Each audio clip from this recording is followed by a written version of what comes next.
여러분, 요즘에 쓰는 악플이라는 말이 있죠. 이 악플이라는 말은 악하다라는 말에서 악자하고 영어의 리플라이라는 말에서 풀자를 합쳐진 말입니다. 인터넷상에서 주로 익명으로 누군가를 비방하거나 험담하는 것을 악플이라 그래요. 이 악플이 손가락 살인이라고 불릴 정도로 때로는 당하는 사람들의 생명까지 위협하는 심한 피해를 입히기 때문에 우리나라에서는 이 악플을 명예훼손이나 아니면 형법 모욕죄에 의해서 최대 징역형에 처할 수 있도록 제도적인 규제를 만들어 놓았습니다.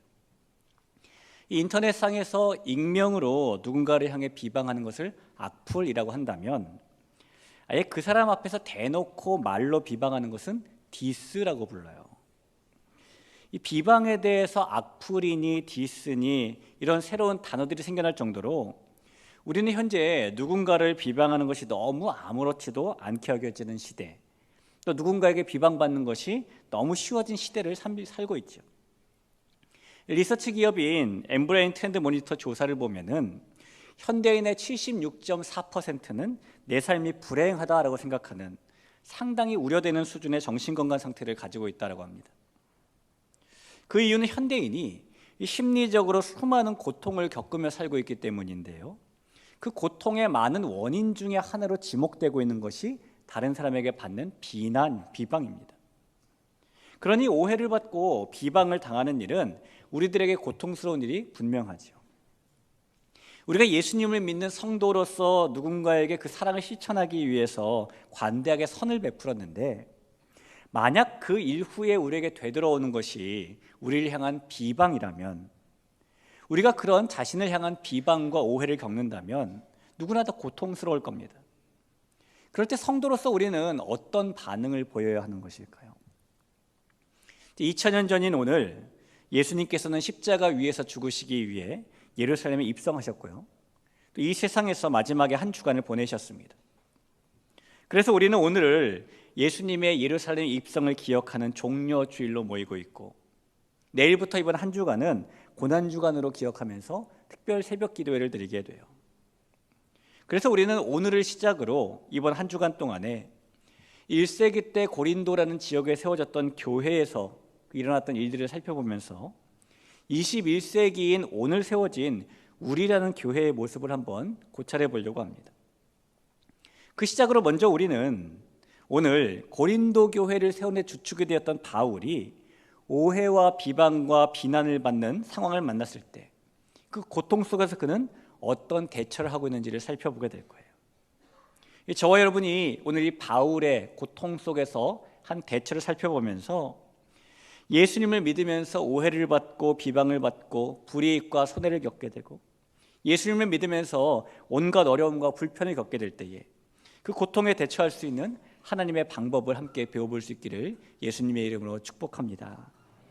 이 고린도라는 지역은 이방인을 위한 사도로 세워졌던 바울이 두 번째 전도 여정의 길에서 방문했던 지역입니다. 바울은 이곳에서 1년 6개월을 머물면서 복음을 전파했는데요, 덕분에 고린도에는 많은 이방인들과 많은 유대인들이 복음을 받아들였고 교회가 세워졌어요. 그 교회가 바로 우리가 아는 고린도 교회입니다. 그리고 교회가 어느 정도 안정이 되자 바울은 다른 도시들에도 복음을 전파하기 위해 고린도를 떠나게 되었죠. 그러나 고린도를 떠났음에도 불구하고 바울의 마음에는 여전히 그 고린도 교회와 성도들을 위한 사랑이 남아 있었습니다. 그래서 그런 사랑을 가지고 그 고린도 교회 성도들에게 편지를 수차례 써보내기도 하고요, 자신이 못 갈 경우에 누군가를 대신 사람을 보내기도 하고, 또 자신이 갈 수 있는 경우에는 고린도에 찾아가기도 했어요. 그러면서 고린도 교회 성도들의 신앙을 계속해서 돌보게 됩니다. 이 고린도 후서라는 편지는 바울이 그렇게 사랑하는 성도들 향해서 써보냈던 네 번째 편지입니다. 그런데 이 바울이 그렇게 교회에 편지질도 써보내고 사람들도 대신 보내고 때로는 본인이 직접 찾아가기도 하고 그렇게 성도들을 돌보았지만, 정작 고린도 교회에는 그런 바울을 향한 오해와 불신이 점점 싹트고 있었어요. 왜냐하면 바울이 고린도를 떠나서 자리를 비우고 있을 때에 그 교회 안에 들어왔던 당시에 교회에 어려움을 주었던 거짓 교사라는 사람들, 거짓말하는 사람들이 성도들에게 바울을 향한 비방을 만들어내서 퍼뜨렸기 때문입니다. 그래서 바울은 오해와 비방을 사랑했던 교회를 통해서 받게 된 것이죠. 이 바울이 받았던 오해, 바울이 받았던 비난은 어떤 것들이 있는지 한번 볼까요? 먼저 그가 받았던 첫 번째 비방은 바울은 진짜 사도가 아니야 라는 비방이었습니다. 오늘 우리가 읽은 본문 바로 앞구절에서 바울은 자신이 사도다라는 이야기를 이렇게 변호하면서 이야기를 하는데요. 고린도서 12장 11절 12절을 보면 내가 어리석은 자가 되었으나 너희가 억지로 시킨 것이니 나는 너희에게 칭찬을 받아야 마땅하도다. 내가 아무것도 아니나 지극히 크다는 사도들보다 조금도 부족하지 아니하니라. 사도의 표가 된 것은 내가 너희 가운데서 모든 참음과 표적과 기사와 능력을 행한 것이다 라고, 이 거짓 교사들이 교회에 들어와서 바울이 정식 사도가 아니야 라고 비방을 했기 때문에 그는 자기가 사도라는 사실을 이렇게 변호하고 있습니다. 이 마태복음, 마가복음, 누가복음, 요한복음 이 사복음서를 보면은 예수님의 제자들 중에서 특히 예수님께서 따로 세우신 12명의 제자를 사도다라고 부르고 있죠. 누가복음 6장 13절을 보시죠. 발금에 그 제자들을 부르사 그 중에서 12를 택하여 사도라 칭하셨으니 라고 말합니다. 그리고 후일에 부활하시고 승천하신 예수님께서는 다메섹으로 가고 있는 바울을 만나서 역시 그를 이방인을 위한 사도로 부르셨습니다. 갈라디아서 2장 8절입니다. 베드로에게 역사하사 그를 할례자의 사도로 삼으신 이가 또한 내게 역사하사 나를 이방인의 사도로 삼으셨느니라 라고 말합니다. 그렇게 부활하신 예수님에 의해 사도로 부름받은 바울은 이곳저곳을 다니며 복음을 전파하고 교회를 세우고 성도들을 굳건하게 했어요. 그런데 어느새부터인가 이 바울이 세운 교회들에 바울이 아니라 우리가 진짜 사도야 라고 거짓말하는 사람들이 점점 들어오기 시작했고요. 그들이 성도들을 속이는 일들이 나타나기 시작했습니다. 그리고 고린도 교회에도 들어온 이 거짓 교사들, 거짓 사도들은 자기들이 예수님의 사도고 바울은 진짜 사도가 아니다 라고 바울에 대한 비방을 하기 시작한 것이죠. 여러분, 앞서 말씀드린 바와 같이 이 고린도는 바울이 1년 6개월 동안 머물면서 교회를 섬겼던 곳입니다. 그래서 고린도 교회 성도들은 그 1년 6개월 동안 바울과 함께 시간을 보내며 그가 어떤 사람인지를 충분히 경험했어요. 그럼에도 불구하고 이 거짓 사도들이 들어와서 바울이 진짜가 아니야, 당신들이 그동안 깜빡 속은 거야, 바울 말 더 이상 들을 필요 없어, 계속 그렇게 비방을 해대니까 고린도 교회 성도들도 점점 바울을 이상한 눈으로 보기 시작했어요. 그런가? 그래, 어쩐지 그때 조금 바울이 이상해 보이긴 했어. 자기가 부활하신 예수님을 길에서 만났다고 하는데 뭐 증명해 줄 사람이 누가 있나? 정말로 바울은 진짜 사도가 아닐지도 몰라. 그런 오해들을 하기 시작한 겁니다. 바울은 자신이 사랑했고 또 사랑하고 있는 고린도 교회 성도들에게 그런 비방을 받는 고통을 겪고 있는 것이죠. 여러분, 우리가 오늘날을 살아가면서 예수님의 이름을 전하고 복음을 전파하고 선한 일을 하고 사랑을 베푸는데, 그런데 우리에게도 바울처럼 말도 안 되는 비방받는 일이 일어난다면 우리는 어떤 마음을 가지게 될까요? 근데 바울은 받았던 비방이 이것만이 아니었어요. 바울이 받았던 두 번째 비방도 있는데 그 비방은 바울은 돈에 대해서 앞뒤가 다른 사람이야 라는 비방이었습니다. 오늘 본문 14절에 보니까 바울이 이런 말을 해요. 보라, 내가 이제 세 번째 너에게 가기를 준비하였으나 너희에게 패를 끼치지 아니하리라. 내가 구하는 것은 너희의 재물이 아니요 오직 너희니라. 어린아이가 부모를 위하여 재물을 저축하는 것이 아니요 부모가 어린아이를 위하여 하느니라. 바울이 돈에 대한 비방을 받았기 때문에 이렇게 자신을 변호하고 있는 겁니다.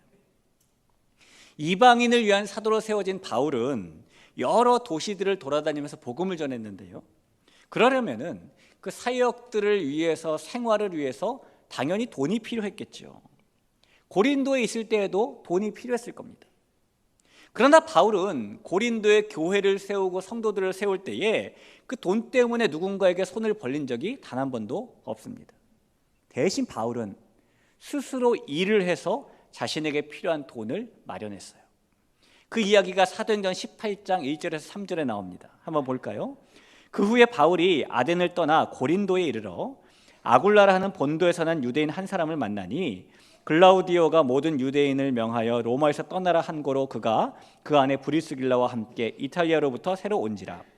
바울이 그들에게 감해 생업이 같으므로 함께 살며 일을 하니 그 생업은 천막을 만드는 것이더라. 이 말씀에 보면 바울은 천막을 만드는 것을 생업으로 삼고 있었고, 고린도에서 바울은 아굴라 브리스길라 부부와 함께 천막 만드는 일을 하면서 필요한 경비를 충당했다는 겁니다. 그렇게 1년 6개월을 보냈다는 거예요. 자, 그런데 여러분, 사람이 아무 말 않고 가만히 있으면 가만히 일어 알죠? 그래서 고린도 교회에 침투한 거짓 사도들이, 자, 바울이 가짜야, 저 사람은 천막 만드는 것처럼 일을 했지만 실제로는 뒤에서 성도들에게 막 손을 벌리고 돈을 달라고 그러고 그랬어, 저 사람은 호박씨 까는 사람이야, 돈을 밝힌 사람이야, 이렇게 비방을 하기 시작하는 거예요. 그러나 바울은 성도들에게 그런 요구를 한 적이 없어요. 심지어 바울이 자신을 대신해서 보냈던 디도나 디모데도 성도들에게 그런 요구를 한 적이 없습니다. 하지만 이 거짓 교사들이 바울이 뒤가 구린 사람이야 라고 계속 비방을 해대자 고린도 교회 성도들은 마음에, 아니 아닐 때 굴뚝에서 연기가 나겠어? 라면서 그 비방의 말에 마음이 동요된 것이죠. 그리고 바울이 이번 편지를 보니까 또 한 번 고린도에 온다고 하는데, 그럼 정말 돈 때문에 오는 것인가? 이렇게 생각할 것입니다. 은혜 받는 일에 무감각해지고 은혜를 당연시하게 되면은 감사도 사라지게 되고 겸손도 사라지게 되죠. 받은 은혜도 받은 것이 아니라 내가 뛰어나서 획득한 대가라고 뿌듯해하는데요, 고린도 교회 성도들의 그런 모습을 지금 가지게 된 것입니다. 바울은 이렇게 자신이 헌신하고 섬기며 모든 것을 바쳤던 고린도 교회 성도들에게 오해라는, 비방이라는 것을 받는 고통을 겪고 있는 거예요. 여러분, 한 번만 더 생각해 볼까요? 우리가 예수님 믿는 성도로서 옳은 일을 하게 되는데 바울처럼 옳은 일을 할 때에 이렇게 하지도 않은 일에 대해서 비방을 받게 된다면 우리의 마음은 어떨까요? 사람이요, 사실이 아닌 일을 사실인 것처럼 오해받고 이 사람 저 사람에게 대해서, 이 사람 저 사람에게서 비방을 받게 되면은 그 마음에 억울함이 생기죠. 그리고 분통함이 생기게 됩니다. 그리고 가슴이 막 뜨거운 불덩이 같은 것이 막 열이 뻗치면서 올라갔다 내려갔다, 나를 향한 오해와 비방을 생각하면 자꾸만 화가 조절되지도 않고 그런 분노를 느끼게 됩니다. 누구나 다 그렇습니다. 당연해요. 이 대한심장학회 자료를 보니까 사람이 스트레스를 받으면 심장에 해로운 호르몬이 증가한대요. 이 이야기를 한의학에서는 조금 다르게 표현하는데, 한의학에서는 사람이 스트레스를 받으면 심장의 온도가 상승한다고 말합니다. 그래서 이렇게 심장에 해로운 호르몬이 증가하는 병, 심장의 온도가 상승하는 그런 병을 불화자를 써서 뭐라고 부르죠? 화병이라고 부르는 거예요. 여러분, 혹시 이 화병을 영어로는 뭐라고 하는지 아십니까? 화병은 영어로 화병이에요. 실제로 그렇습니다. 미국 정신의학회에서는요, 이 사람이 가슴이 답답해지고 불타는 것처럼 뜨거운 상태를 정신의학 용어로 화병이라고 부른다고 공식화해 놓았습니다. 여러분, 그런 화병이 생길 정도로 바울처럼 오해를 받고 비방을 받는 일은 너무너무 고통스러운 일인 겁니다. 그런데 성경은 우리가 예수님을 믿기 시작하면, 예수님에 대한 믿음을 가지면 그 순간부터 우리를 기다리고 있는 것이 쓸데없는 오해와 험난한 비방이다라고 말씀해요. 마태복음 5장 11절 말씀을 보겠습니다. 나로 말미암아 너희를 욕하고 박해하고 거짓으로 너희를 거슬러 모든 악한 말을 할 때에는 너희에게 복이 있나니. 이 말씀을 반추해 보면 예수님께서는 다른 이유 때문이 아니라 예수님을 믿는다는 이유 때문에 받게 되는 오해와 비방이 있다라고 말씀하시는 겁니다. 여러분, 우리가 예수님을 믿기 시작하면 그때부터 우리는 세상 사람들에게 오해와 비방을 받게 됩니다. 어느 한 교회가 사회적인 잘못을 저지르면 교회라는 이름 때문에 우리도 도매급으로 비방을 받기도 하고요. 교회가 세상에 왜 필요하냐는 근거 없는 비방이나 부당한 공격을 받기도 하죠. 마치 교회가 차별의 온상지인 것처럼 바라보는 비난의 눈초리를 받을 때도 있습니다. 또한 우리가 예수님을 믿기 시작하면은 우리는 세상 사람들에게만이 아니라 같이 예수님을 믿는 사람, 같이 교회를 섬기는 사람, 같이 공동체를 세우는 사람에게도 오해와 비방을 받을 때가 있어요. 이 바울을 비방한 사람들은 세상 사람들이 아니라 고린도 교회 성도들이었던 것과 마찬가지입니다. 이 다윗의 고백을 보면은 다윗은 자신을 책망하고 미워하는 것은 원수가 아니라 동료 가까운 친구다라고 한탄을 합니다. 시편 55편 12절 13절인데요. 나를 책망하는 자는 원수가 아니라 원수일진데 내가 참았으리라. 나를 대하여 자기를 높이는 자는 나를 미워하는 자가 아니다. 미워하는 자일진데 내가 그를 피하여 숨었으리라. 그는 곧 너로다. 나의 동료, 나의 친구요, 나의 가까운 친우로다 라고 말합니다. 그런 것처럼 우리는 공동체 안에서도 오해와 비방을 받을 때가 있어요. 우리가 하나님의 은혜에 너무너무 감격하고 감사해서 주일이고 수요일이고 금요일이고 매일 새벽이고 하루하루가 멀다 하고 예배마다 참석하기 시작하면은 저 집에 무슨 일 생긴 거 아니야? 이런 오해를 받기도 하죠. 우리가 예수님의 몸인 교회를 너무너무 사랑해서 이것저것에서 앞장서서 봉사를 하기 시작하면은 저 사람 저 누구한테 잘 보이려고 그래? 이런 비난을 받기도 합니다. 우리가 연약한 성도들을 책임지고 돌보고 섬기는 일을 하기 시작하면은 누구 뭐 섬길 줄 몰라서 가만히 있나? 라는 힐난을 받기도 하죠. 우리는 예수님을 믿게 되면은 각양각색의 오해와 비방을 받게 됩니다. 그게 정상입니다. 사랑하는 대글교회 성도 여러분, 우리가 세상에서나 혹은 믿음의 공동체 안에서나 오해와 비방을 받는 일은 마치 속에서 불이 나는 것처럼 고통스러운 일인데 그런 고통을 겪을 때 우리는 과연 어떻게 반응해야 하는 것입니까? 오늘 이 고린도후서에 나오는 바울의 반응을 보면 우리는 조금 그때 해야 될 반응을 조금은 배울 수 있어요. 바울은 자신에 대해 오해와 비방을 계속해야 되는 고린도 교회를 인해서 고통을 겪고 있지만 그 성도들을 사랑하는 마음을 가지고 그곳을 다시 방문하겠다고 말해요. 14절 상반절에서 이렇게 말하죠. 보라 내가 이제 세 번째 너에게 가기를 준비하였다라고 말합니다. 누군가 나를 비방하면 그 비방을 받을 때의 보통의 반응은 그래 내가 너를 다시는 상종하나 봐라 이런 마음을 품는 게 일반적 아닐까요? 그런데 바울은 사랑의 마음을 가지고 그들을 만나러 찾아가겠다라고 말합니다. 이 바울이 멘탈 갑인 사람이기 때문에 이렇게 자신을 비방하는 고린도 교회에 찾아가겠다고 하는 것일까요? 그렇진 않아요. 바울도 분명히 그곳에 갔을 때의 성도들의 변질된 모습, 자신을 오해하는 모습에 두려워하는 마음을 가지고 있습니다. 20절을 보죠.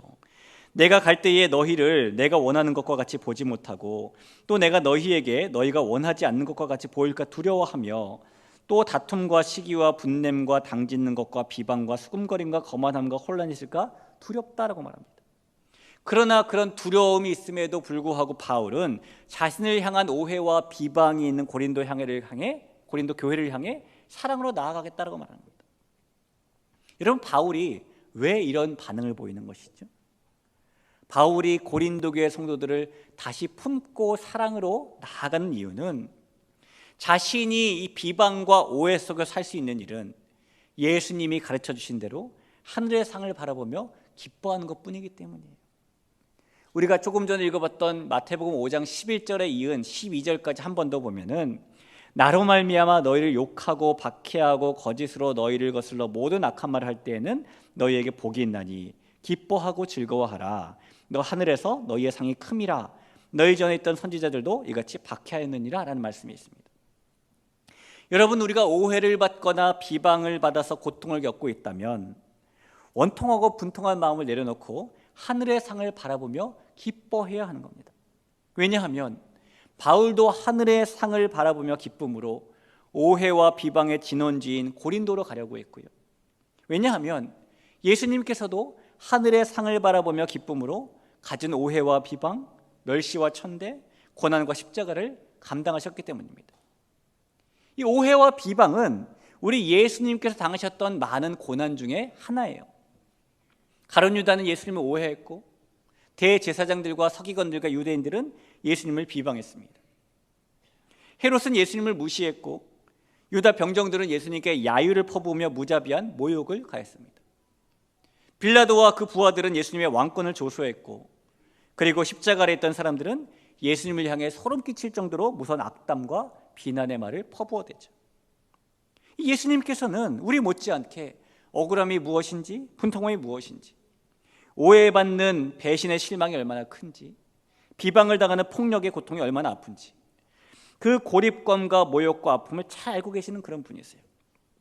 그리고 예수님께서 오해와 비방이라는 고난을 받으셨던 것처럼 우리가 오해를 받는다는 것, 비방을 당한다는 것, 그것은 우리가 예수님 믿기 때문에 생기는 예수님을 따라가는 고난 중에 하나가 되는 것입니다.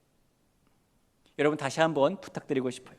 만약에 우리가 누군가에게 온 마음을 다해서 사랑과 정성을 다 쏟았는데 되돌아오는 것이 고맙다는 말이 아니라 나를 향한 오해와 비방과 무시라면, 그때 우리는 우리 안에 우리보다 더 큰 오해와 더 큰 비방을 받으신 예수님이 계시다는 사실을 기억해야 합니다. 그때 우리는 이 예수님처럼, 바울처럼 하늘의 큰 상을 바라보며 기뻐하고 기뻐해야 됩니다. 마음의 원통함과 분통함을 누리는 것이 쉬운 일이 아니지만 하늘에서 있는 더 큰 상을 바라보게 되면 우리는 이 원통함과 분통함을 잠시 내려놓고 우리에게 있는 오해와 비방과 무시를 기쁨으로 감당할 수 있을 겁니다. 저와 여러분이 예수님 때문에 오해받는 일, 비방당한 일로 고통을 겪고 있다면 억울해하거나 분통 터져하는 것이 아니라 하나님 나라를 위해서 예수님 가신 그 길을 걸으며 기꺼이 비방받는 사람이 되겠다고 나서는 겁니다. 예수님이 말씀하셨던 것처럼, 예수님께서 그러셨던 것처럼 우리는 그때 하늘의 상을 보고 기뻐했으면 좋겠어요. 우리가 오해와 비방이라는 고통 속에서 기쁨으로 감내하며 오해를 사랑으로, 또한 비방을 선대함으로 되갚으면 예수님께서 말씀하신 대로 우리의 하늘의 상이 크다는 것을 믿으시기를 축원합니다. 바울은 이 사실을 알았기 때문에 그가 가진 오해와 비방 속에서도, 그가 당하고 있는 심한 고통 속에서도 고린도로 가는 십자가의 십자가의 길을 다시 걷게 됩니다. 저와 여러분, 우리 모든 대길교회 가족들이 우리 주님께서 우리에게 주신 십자가의 그 길을 기억하면서 우리 주님이 가르쳐 주셨기 때문에, 우리 주님이 그러셨기 때문에 하나하나 그 말씀대로, 보여주신 대로 행하며 따라갈 수 있는 복된 주님의 제자들, 하나님의 자녀들 될 수 있기를 간절히 축원합니다.